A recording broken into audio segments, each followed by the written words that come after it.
Bonjour à toutes et à tous. Alors on est au Forum du Monde Nouveau qui vient de s'ouvrir aujourd'hui ici au Coram à Montpellier et je reçois sur ce plateau média Pierre-Alain Dumas. Bonjour. Bonjour. Alors vous êtes chef d'agence à Perpignan pour l'agence française de travaux publics Raselbeck. Oui, tout à fait. Alors vous, à Perpignan, vous êtes devenu une sorte de référence au sein de votre groupe Raselbeck en termes d'énergie renouvelable, notamment pour l'éolien. Alors qu'est-ce que vous faites concrètement ? Eh bien, aujourd'hui, nous participons donc à la réalisation de parcs éoliens. Donc, on est en amont des travaux purement de montage des éoliennes et de mise en service des éoliennes. Donc, nous réalisons les pistes d'accès qui permettent d'amener tous les composants qui derrière vont constituer l'éolienne, les plateformes de grutage pour les mettre en place, et puis surtout la réalisation des massifs béton qui sont le socle de l'éolienne. Sans ça, l'éolienne ne pourrait pas être érigée à des centaines de mètres de hauteur. Et justement, ces massifs éoliens, est-ce qu'ils descendent très bas ? J'imagine que c'est le plus important, c'est ce qui va tenir cette... Ça a effectivement un rôle structurel très important. Ça ne descend pas si bas que ça. On est environ sur des profondeurs de 3 mètres dans le sol.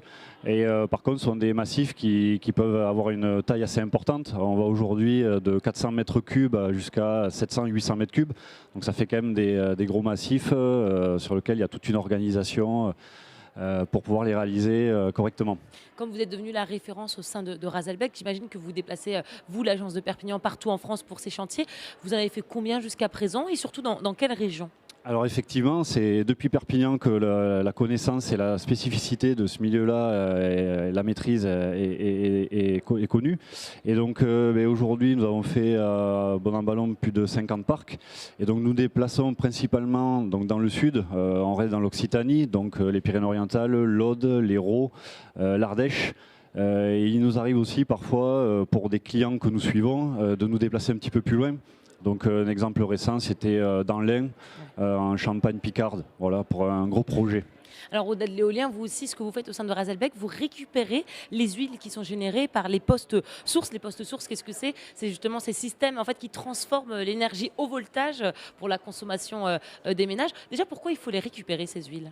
Alors effectivement, dans notre processus donc, de lier notre activité aux énergies renouvelables ou à l'énergie en tant que telle, nous travaillons dans les postes sources. Donc c'est effectivement cet endroit où on a des gros transformateurs qui permettent de transformer l'électricité haute tension en électricité du quotidien. Ces transformateurs, ce qu'il faut savoir, c'est qu'ils sont constitués d'huile principalement. Et en cas de défaut, ils peuvent soit exploser, soit avoir des pertes d'huile. Et donc ça a un effet néfaste sur l'environnement. Donc nous, notre action, c'est de créer des dispositifs de récupération des huiles, donc via des murs par feu qui sont appelés, via des dallages qui récupèrent ces huiles et derrière via un réseau qui amène ces huiles dans une fosse déportée. En fait, c'est un gros bac récupérateur qui permettra ensuite à d'autres organismes de venir pomper ces huiles et de les recycler. Donc si je comprends bien, vous, votre travail, c'est de faire une fosse pour les récupérer et ensuite on les traite, mais qui les traite ? Exactement. Derrière, ce sont des organismes spécialisés dans l'environnement, donc ça peut être des Veolia, des Suez, des gens comme ça, qui eux ont des procédés pour les traiter et donc éviter qu'elles finissent dans les sols avec un effet néfaste pour l'environnement. Alors vous, votre action pour la transition écologique est si bien à l'extérieur, voilà, vous participez à l'éolien, vous récupérez ces huiles, mais c'est aussi en interne, vous avez mis en place des actions concrètes, vous, sur vos chantiers, justement, quelles sont-elles ces actions ? Tout à fait. Donc chez Raselbeck, nous avons opté pour le développement en fait, de l'économie circulaire. Nous, on a axé notre réflexion autour de 3 principales directions. Donc la première, c'est l'insertion. Donc ça, c'est très important pour nous. C'est l'insertion du personnel donc, local en difficulté au niveau du recrutement et au niveau de l'accompagnement. Donc pour cela, on travaille avec le GEC, qui est un organisme dont Raselbeck est membre fondateur, qui permet donc de déceler ces personnes-là, de les recruter, de les former. La suite logique de tout ça, c'est l'embauche. Et finalement, depuis plus d'une dizaine d'années que nous sommes dans ce processus, nous avons embauché à Perpignan déjà plus de 6 personnes. Donc c'est un résultat très satisfaisant. Ensuite, il y a des actions très concrètes autour du recyclage. Donc c'est la récupération des matériaux de chantier. Plutôt que de les évacuer, de générer du transport, de la pollution, on essaie de trouver des manières de réutiliser le matériau, donc soit en tant que tel, soit après l'avoir traité et l'avoir valorisé. C'est aussi la récupération des fraisades enrobées qu'on peut voir, donc ça c'est les routes finalement. Lorsque les routes sont refaites, on les rabote, on obtient un fraisa et ce fraisa, derrière on arrive à le recycler et à le remettre dans le processus de fabrication de nouveaux enrobés. Donc, tous les dérivés arrivez de vos chantiers, vous les récupérez, vous les triez sur place. Exactement. Alors tous, on n'arrive jamais à un résultat à 100%, bien évidemment, mais l'optique, c'est d'en récupérer le maximum. Et sur certains chantiers, on arrive à récupérer pas loin de 90 à 100% effectivement de ces matériaux-là. Il y a le tri, puis aussi le tri, terrassement. effectivement. Donc le tri, ça c'est une autre évolution importante. Donc c'est de mettre en place des bennes avec un petit peu comme du tri sélectif, comme on peut faire aujourd'hui tout un chacun. C'est de différencier les différents déchets afin de mieux les récupérer, mieux les valoriser. Et puis, pour terminer sur cette question, nous, c'est voilà, dans le terrassement, si on ne peut pas réutiliser des matériaux, qu'on est obligé d'avoir des matériaux d'apport, et bien ces matériaux-là sont eux-mêmes fabriqués dans les centrales, dans les carrières, à partir de matériaux issus de démolition et donc qui sont recyclés.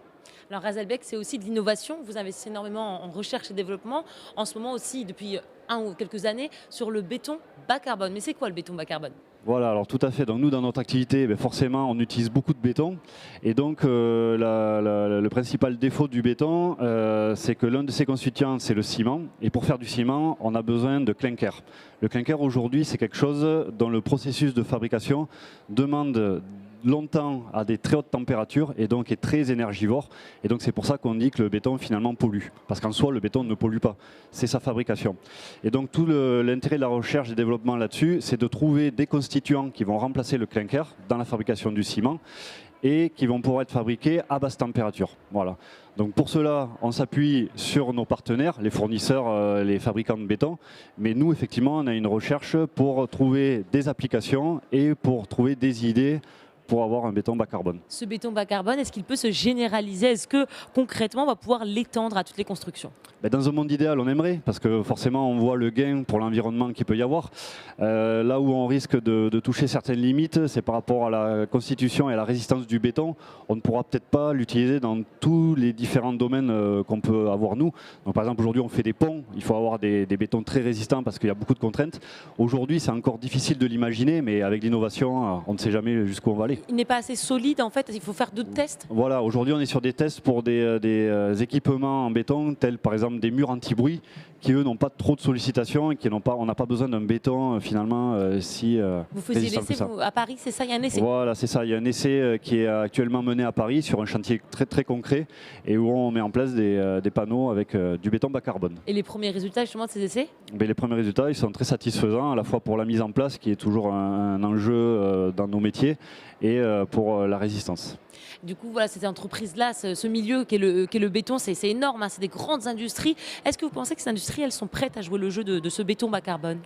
Oui, je le pense. Aujourd'hui, les échanges qu'on a avec eux sont plutôt positifs. Ensuite, c'est sûr qu'il faudra qu'il y ait une action politique derrière tout ça. Nous, on est soumis à la concurrence via des appels d'offres. Plus les politiques mettront dans les appels d'offres des critères sur l'environnement, l'utilisation de béton bas carbone, et forcément, plus la filière se mettra dans cette optique. Eh bien, Pierre-Alain Dumas, je vous remercie d'avoir participé à ce plateau et d'avoir répondu à nos questions. Eh bien, merci beaucoup. C'est moi qui vous remercie de m'avoir invité. Je suis désolé pour la voix. J'étais hier au match de rugby des Dragons catalans qui ont gagné la demi-finale et qui iront en finale. Voilà, donc on les soutient et merci beaucoup en tout cas. Merci.